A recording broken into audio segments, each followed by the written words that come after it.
In this module, let's look at how each data type in Java can be converted to its string representation. The objective of this module is to learn how to convert other data types into the string representation. To represent other data types in string representation, the below method can be used. Value of.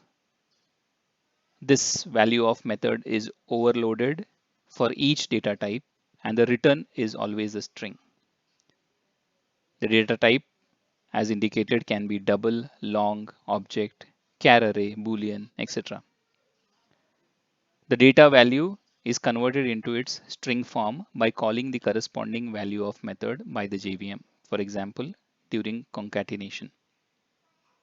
All of the simple types are converted to their string representation. Any object that you pass to value of will return the result of a call to the object's toString method. Let's look at some examples.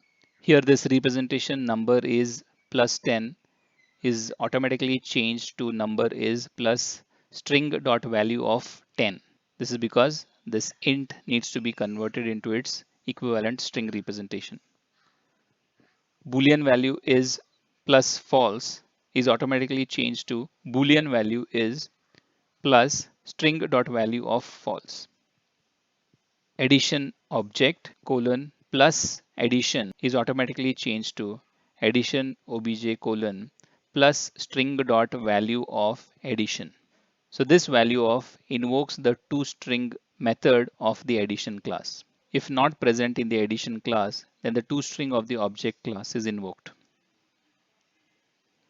To summarize, we have learned that string representation of any data type can be achieved using value of method.